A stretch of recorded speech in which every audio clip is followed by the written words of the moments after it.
হে সন্তান, তুমি আল্লাহ সুবহানাহু ওয়া তাআলার সাথে শিরক করবে না। হে আমার বৎস, তুমি আল্লাহ সুবহানাহু ওয়া তাআলার সাথে অংশীদারি স্থাপন করবে না। আপনি আপনার ছেলেকে কয়দিন বলতে গেছেন যে আমার ছেলে, হে আমার সন্তান, তুমি আল্লাহ সুবহানাহু ওয়া তাআলার সাথে শিরক করবে না, তুমি পাঁচ ওয়াক্ত সালাত ছাড়বে না। আপনি কয়দিন বলতে গেছেন। আফসোস লাগে যখন আপনার মতো বাবার দিকে তাকাতে যাই। আদর্শ পিতা হতে গেলে অবশ্যই আপনার সন্তানকে উপদেশ দিতে হবে, অবশ্যই তাকে পাঁচ ওয়াক্ত সালাত আদায় করার তাগিদ দিতে হবে। যদিও আমার কথাগুলো একটু আপনাদের শুনতে খারাপ লাগবে, আমি সত্যি আপনাদের কাছে ক্ষমা চেয়ে নিচ্ছি। আমি আপনার দিদি ভাই, আমি চাই আপনি অবশ্যই দিন ইসলামের প্রতি ফিরে আসেন। আপনি দিনকে বোঝার চেষ্টা করেন, আপনি দিন সম্পর্কে বিভিন্ন প্রশ্ন তৈরি করেন। আপনার সন্তান কেন ফজরের সময় ঘুমিয়ে থাকবে?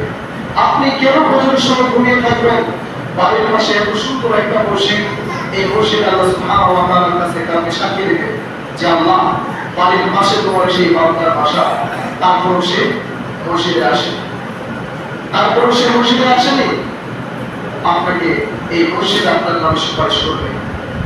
আর আপনি যদি মসজিদে পাঁচ ওয়াক্ত সালাত আদায় করেন, তাহলে এই মসজিদ আপনার সুপারিশ করবে যে আল্লাহ এই পাঁচ ওয়াক্ত নামাজ ছিলেন। এই কারণে বলছিলাম যে আদর্শ পিতা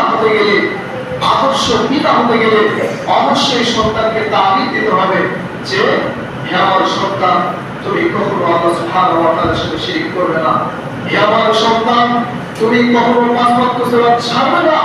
হে আমার সন্তান, তুমি কখনো আল্লাহ সুবহানাহু ওয়া তাআলা এবং মুহাম্মদ সাল্লাল্লাহু আলাইহি সাল্লামের আনিত বিধানের উপর বিরোধিতা করবে না। খুবই কষ্ট লাগে যখন আপনার সন্তান ওই যে বিধর্মীদের গেঞ্জি করে ঘুরে বেড়ায়, যখন আপনার সন্তান বিধর্মীদের স্টাইল অনুযায়ী তার চুলের কাটিংটা করে, যখন আপনার সন্তান ওই বিধর্মীদেরকে অনুসরণ করে, ওই বিধর্মীদের যাবতীয় কালচার তার মধ্যে ধারণ করে, তখনই তো কষ্টটা লাগে যে একজন মুসলমানের ঘরের সন্তান কিভাবে সেটা তার নিজের জীবনের সাথে বাস্তবায়ন করতে পারে।